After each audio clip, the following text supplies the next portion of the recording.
And now, Roma Wines, R-O-M-A, made in California for enjoyment throughout the world. Roma Wines present Suspense.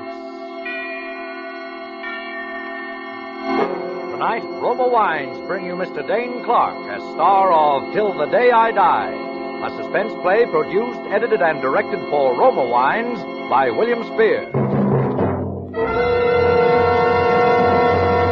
Suspense. Radio's outstanding theater of thrills is presented for your enjoyment by Roma Wines. That's R-O-M-A, Roma Wines. Those excellent California wines that can add so much pleasantness to the way you live, to your happiness in entertaining guests, to your enjoyment of everyday meals. Yes, right now a glassful would be very pleasant as Roma Wines bring you Dane Clark in a remarkable tale of Suspense.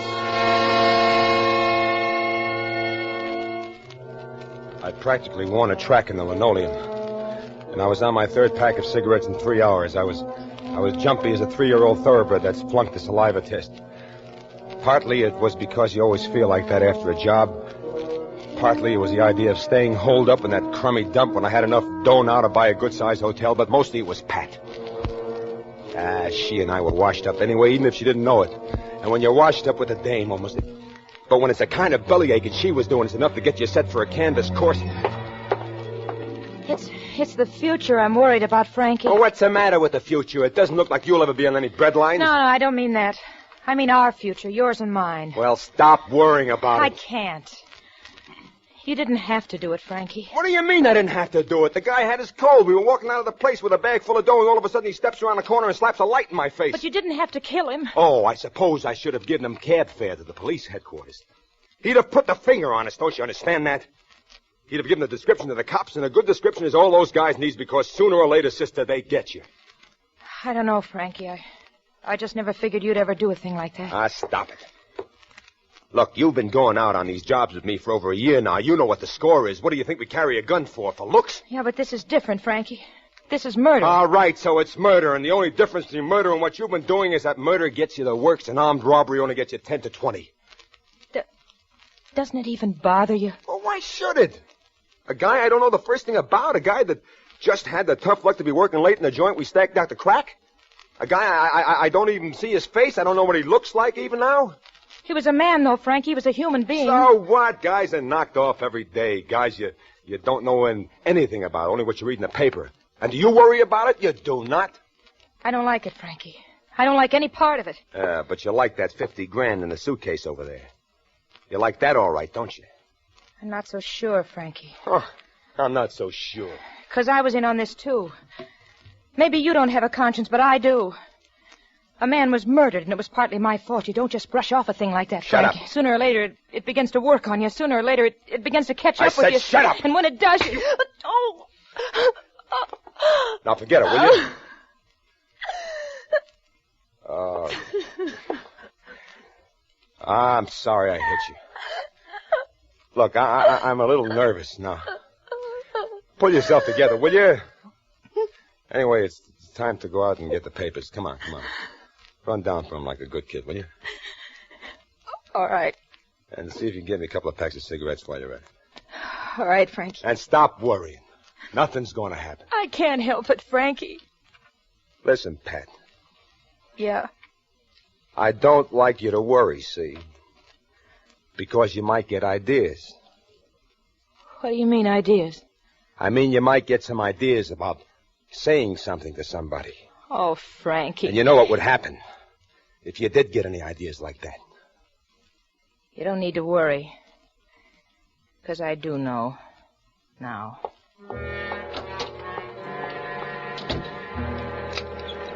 I went over to the window and I watched her go down the steps of the street and then start for the corner.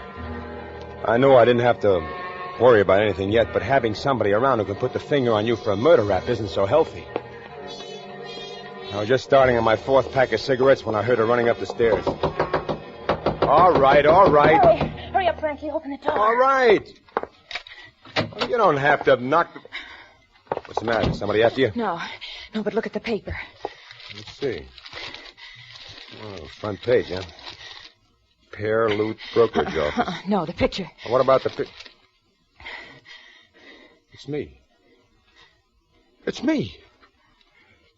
Listen, Pat, there's only one place in the world they could have got a picture of me. No, don't listen, Frankie. Don't you? You're hurting me. Look what it says. What about it? Look at it. Look what it says under it. Huh? Philip Abel, accountant, shot down. No. It couldn't be. It can't be. It is, though, Frankie. It's the man you killed. It couldn't be, I tell you. Why, that's me. It's exactly like me any way you look at it, even the way the hair is parted. Look. Why, it's some kind of a mistake or something. You know it isn't, Frankie. How could it be? I don't know. I don't have any picture of you. You told me you never had any taken. You said you'd been smart. You hadn't let him take your picture since you were a kid. Yeah, that's right. I never did. But it's almost exactly like me. I couldn't tell the difference myself. It's just one of those freak things. The guy you didn't know or care about. The guy who wasn't going to bother your conscience one little bit. The guy you killed turns out to be your double. Yeah. It's sort of like killing yourself. Shut up. I told you it's not so easy to kill a Come man on, without... give me that paper. Frankie, what are you trying to do? I'm tearing up that picture, see? And now, I'm burning it. See? And it's over with. It's forgotten, see? It's nothing but a little pile of ashes. I never heard of the guy. I don't know the first thing about him. I don't even remember his name. I do. It was... Shut up! I don't want to hear about it. Ever.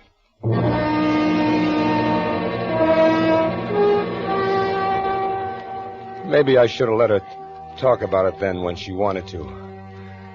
If I'd really got to thinking about the face in that picture, it might have made some difference. I don't know.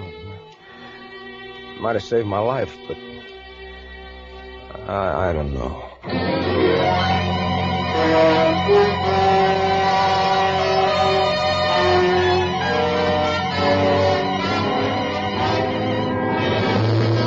For suspense, Roma Wines are bringing you Dane Clark in Till the Day I Die, a radio play by Martin Ryerson.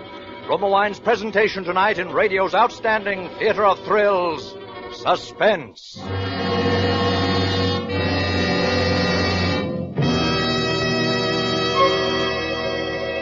Between the acts of Suspense, this is Ken Niles with a friendly suggestion.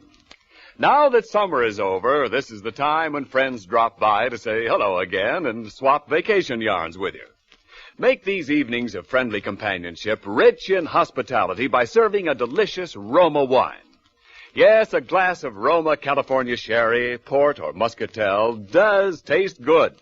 And with Roma wines on hand, you're always tastefully prepared for unexpected guests, because delicious Roma wines lend an air of graciousness and goodwill to the most casual get-togethers. You know, there's a solid reason why more Americans enjoy Roma than any other wine. That reason is finer taste. The finer taste of Roma wine is born in California's richest vineyards. There, each year, a vast, juice-laden treasure of choice grapes is patiently, unhurriedly guided to tempting perfection by Roma's unmatched skills and resources. Then, along with Roma wines of years before, this treasure of taste awaits selection from the world's greatest wine reserves for your pleasure. No wonder so many Americans insist on Roma, R-O-M-A. Roma wines for unvarying goodness at reasonable cost. And now, Roma Wines bring back to our Hollywood soundstage Dane Clark in Till the Day I Die, a tale well calculated to keep you in suspense.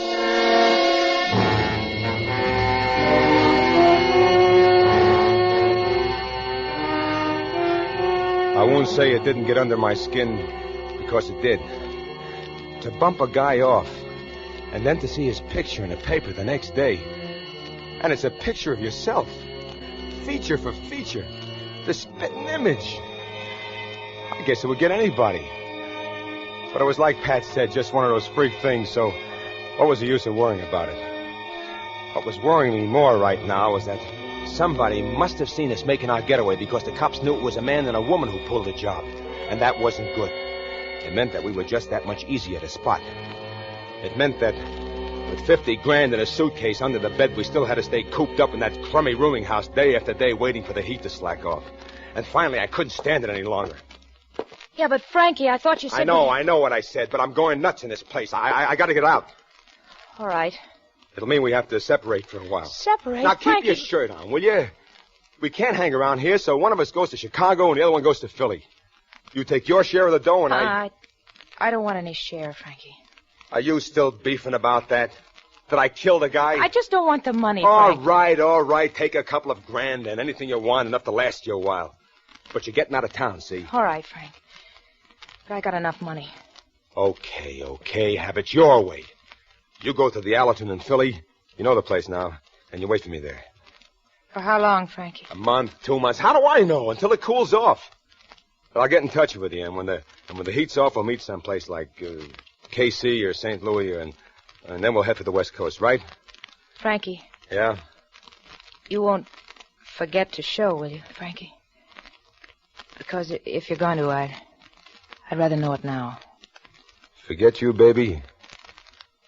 When you're the one person in the world who can put the finger on me for murder? Don't worry, baby. I won't forget you.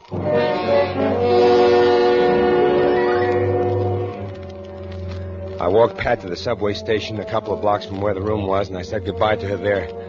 Then I bought me a couple of ready-to-wear suits, a few shirts, shoes, and the rest of the trimmings, and I stuffed everything in a brand-new Gladstone and hopped a bus for the railroad terminal. I wasn't doing anything or thinking anything. I was just sitting there in a bus on a seat all by myself, looking out the window, and up front somewhere, the kid was hollering, and I didn't pay any attention to him. I figured the kid was just calling to his old man to come and sit down or something. I went right on looking out the window. And then all of a sudden, I felt a tug on my sleeve, and the kid was there hollering at me. Daddy! Oh, Mommy, come quick! I found Daddy! I turned around quick, and kneeling there beside me on the seat was a blonde, curly-haired kid about 4 or maybe 5 years old. I don't know much about kids' ages. He was laughing, and yet there was big tears running down his cheeks. I don't go much for kids, but there was something about this particular character that... Daddy! It's Daddy, Mommy! Hey, now, wait a minute. Just a second, kiddo. I'm afraid you got... Hey, what's got into you jumping up on that seat and shouting at the gentleman? It's Daddy, Mommy! It's my Daddy! Teddy, I'm awfully sorry, sir. Oh, no.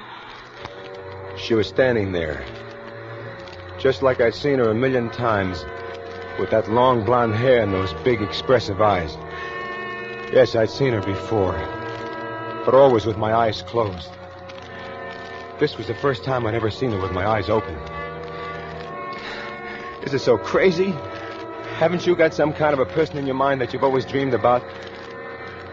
Her eyes were fastened on my face, wide and full of expression. I couldn't figure it. But she got very pale and licked her lips, and then she began to sway, and I jumped up and I grabbed her. I'm all right. No, look, you're not all right. You better sit down here. Thank you. Maybe I will. Sit here, Mommy. I'll move over. That's this gentleman's seat, Teddy. Oh, that's okay, kitty. You stay put. There's plenty of room here for the three of us. All right, if you insist. Well, I do insist. It is Daddy, isn't it, Mommy? No, darling, I'm afraid it isn't. I'm so sorry. You must think we're both a little insane. No, I only looked for a minute there as if you saw a ghost or something. I'm afraid for a moment I thought you were a ghost. Me, a ghost? Yes, I know it sounds perfectly ridiculous, but for a moment there, I thought you were my husband. Now I get that daddy routine.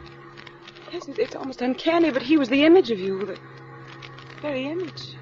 The image of me? Yeah, only, see, he's dead. Huh?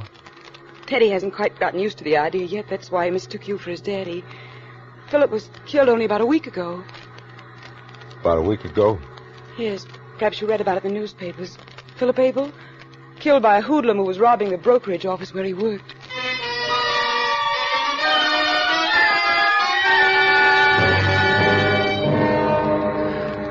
There was a terrible knot inside my stomach.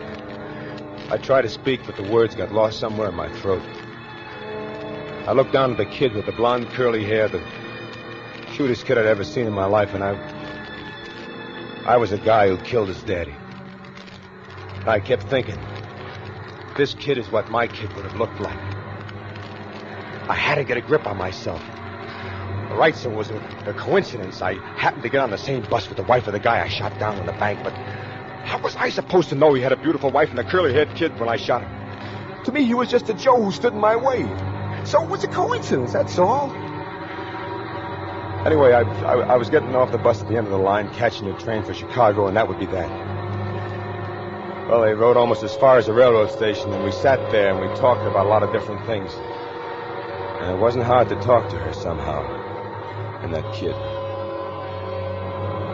And then finally, they were getting up to leave. And then the kid reached up, and he did something no kid had ever done to me before. He kissed me. If you ever come back to this place, Mr. Kane, we live right down this block, 7th house from the corner. I'll remember that. Goodbye, Mr. Daddy. Goodbye, son. I bought my ticket for Chicago one way. I went down and got aboard the train, and the porter showed me my seat. But I couldn't get myself to sit down in it. I went out and stood on the platform. I stood there a long time. I tried not to think about her. I tried not to remember her face and the kid's face with all those tears. But it was no good. There was everything I've wanted all my life. A home, a kid, and the right girl. The girl. And why not?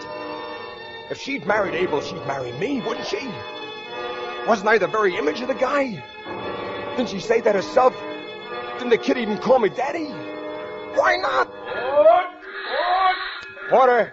Yes, sir? Hey, get my bag. Well, we're getting ready to pull out. Get my bag off this train. Yes, sir.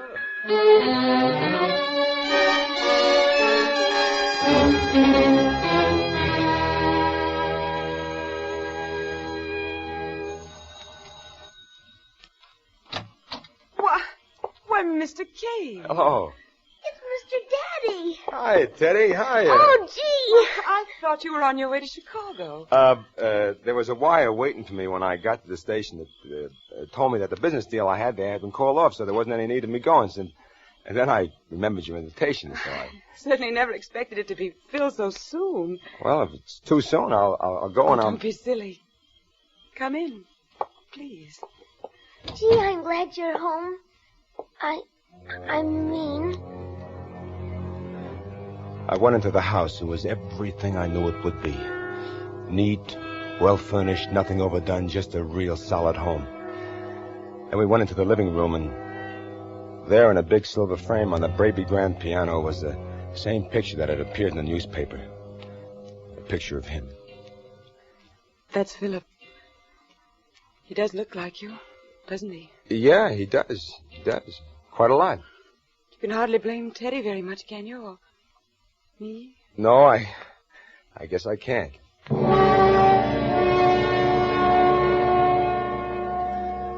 After those first few uneasy moments, I guess you could say everything settled down to routine. I became a regular visitor. She and Teddy called me Frank, and I called her Barbara, and I had dinner with her a couple of times a week, and we went to the movies and the shows and even a couple of night spots together. Did I feel funny about moving in on a wife and a kid of a guy I killed? Why should I? The guy was still a total stranger to me, wasn't he? And whenever she brought up the subject, I just ducked it. And she wasn't bringing it up so often now. From now on, it was just a matter of time. Except for one thing. One little thing. So about 2 months after I met her, I told her how I had to go away on business. Where, Frank? Do you have to go far? Oh, just to Philly, that's all. Philadelphia, that's not far. No, and, Barbara. Yes? When I come back, there's something I'd like to ask you. Ask me? Yeah. A question. What kind of a question, Frank? Oh, something about you and Teddy and me. Oh. Well, will you be gone long? No. What I got to do in Philly won't take long.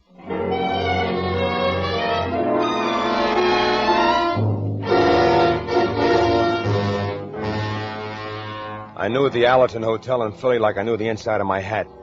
I knew how to get in without being seen and how to get out without being seen. So I just went up to her room. Who is it?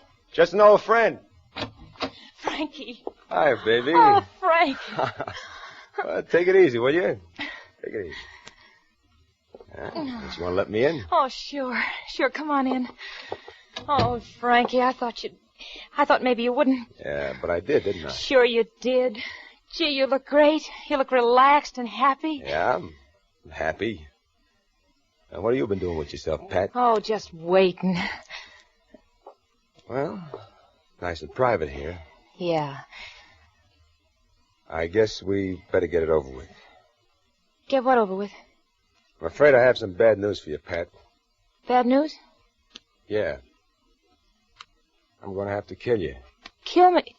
Oh, Frankie always did have a lousy sense of humor. Only don't kid that way. Yeah. Oh, I'm not kidding. Frankie, put away that gun. For heaven's sake. Sorry, Pat. But why? What have I done? Nothing yet. Well, then... You see, Pat, I met a girl. All right, take her. But you'll come back. No, this is different. She's the wife, was the wife of a guy named Philip Abel. Philip Abel? That's the man you killed. You see, Pat, you got too good a memory. But I wouldn't talk, Frankie. You know I wouldn't talk. It's a chance I can't take, Pat, because from now on I'm not taking any chances. From now on I'm going to be happy. Happy? How could a thing like you be happy? A cold-blooded butcher like you. You think all you got to do is spill enough blood around and you'll get what you want, you'll be happy. Happy, try and be happy with all the blood you've got on your hands. You'll never be happy until the day you die. Through? Yeah. Go ahead. Kill me. Murderer. I will.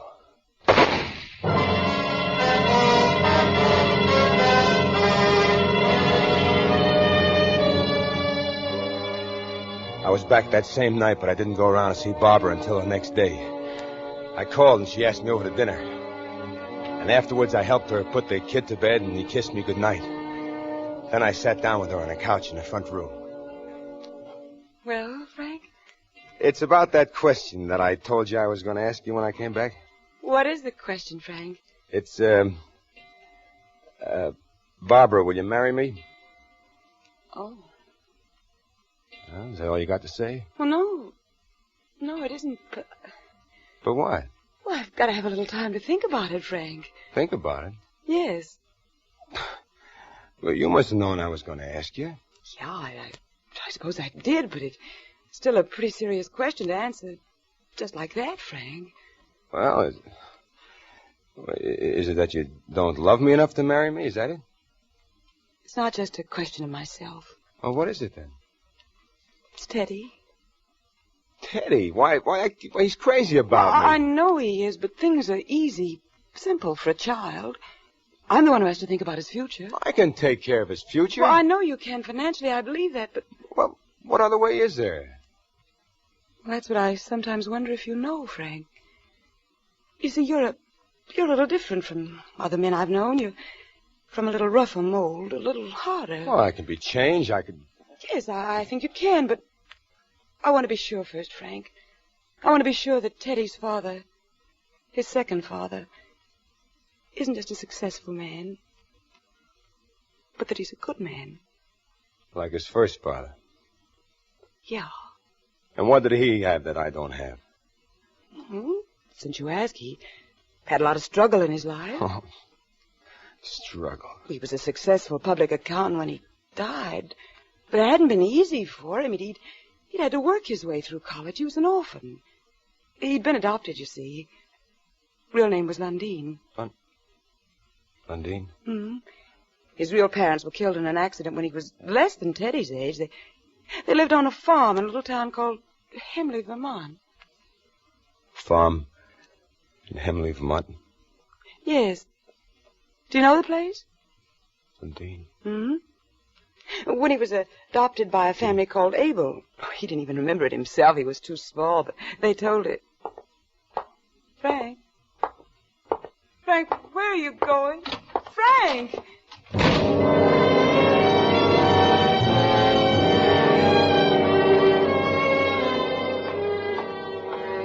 I started walking. I tried to put it out of my mind like I had everything else. But it was no good. It grew and grew until my head was bursting with it. Until it was the only thing in the whole world, the thing she told me. So when I got back to my room, I knew what I was going to have to do. And I sat down to write this. To tell her before I do it. It wasn't just what I'd done. It wasn't realizing that a man with another man's blood on his hands can't be a fit father to that man's kid. Or a fit husband to that man's wife. It was what she had told me. A kid named Lundeen. A farm in Hemley, Vermont. And I remembered. I knew now why I looked like Philip Abel. Because I had been a kid named Lundeen on a farm in Hemley, Vermont. I had been adopted by a family named Kane, and I'd grown up, but in reform schools mostly. And I'd lived to shoot and kill a man named Philip Abel, who was my twin, who was my brother. The gun is by my hand. Pat said I'd never be happy until the day I died. I guess she was kind of right at that.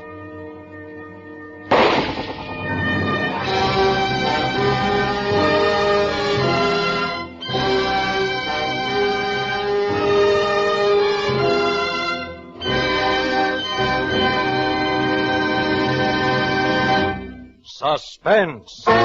Presented by Roma Wines, R-O-M-A, made in California for enjoyment throughout the world. And now, here is our distinguished star of tonight's suspense play, Dane Clark, and our producer-director, William Spear, carrying a huge basket of Roma Wines. As Frankie the Killer, you deserve the cruel fate which just overtook you. I'm glad that you're dead, you rascal. But as Dane Clark, the actor, I think you deserve a handsome present for a very fine performance. So here it is. A basket of fine Roma wines from Roma and me, Dane. Well, thank you, Bill. And while we're tossing compliments around, it so happens that Suspense is my favorite radio show and that you're my favorite producer and that Roma, my favorite wine. Let's see if Roma Sherry is here. There it is. Oh, say, Dane, are you having dinner at home this evening? Yeah, I am. Can a late dinner with a few friends after the show. Well, you'll find, along with all of Hollywood's famous hosts, that Roma California Sherry is the perfect first call for dinner. Of course, it's the favorite of millions everywhere, anytime. It's the ideal wine for afternoon or evening parties. Yes, at any time, there is no other wine so good in so many tasty ways as fragrant golden amber Roma Sherry with its tempting nut-like taste. I'll go along with you on that, Ken. But do you know why all this is true, Dane? Of course, there are reasons why delicious Roma Sherry is so good. You see, only Roma, America's foremost vintner, selects for your enjoyment from the world's greatest reserves of fine wines. And because Roma's vast winemaking resources are unmatched anywhere, Roma Sherry, like every Roma wine, is better tasting always. So, ladies and gentlemen, for gracious hospitality at your next party or simple evening at home, serve Roma wine, largest selling wine in all history. Well, Dane, how are the Warner brothers these days? Oh, they're fine. Of course, I've been seeing more of the Davis sisters. Betty and Betty, you mean, in Stolen Life? You were fine in that picture, Dane. As my Aunt Judy says, you took off your part real good. Oh, my compliments to your Aunt Judy. Who's for Suspense next Thursday, Bill? Well, next week it's a story about an unfortunate but murderous-minded clerk, an accountant, who does what many a downtrodden employee must have often at least considered doing. He kills his boss. Our star will be Gene Lockhart. I think you'll like it. It's quite a character study. Well, I'll certainly catch it next Thursday, Bill. And thanks again for everything. Oh, by the way, Bill, thanks so much for having Cathy Lewis and Betty Lou Gerson on the show with me tonight. I think they're wonderful. They are indeed. Good night, Dane. Next Thursday, same time, hear Gene Lockhart in Suspense. Presented by the Roma Wine Company of Fresno, California. In the following week, Suspense will present such stars as Judy Garland, Rita Hayworth, and Edward G. Robinson. Make it a point to listen each Thursday to Suspense, radio's outstanding theater of thrills. This is CBS, the Columbia Broadcasting System.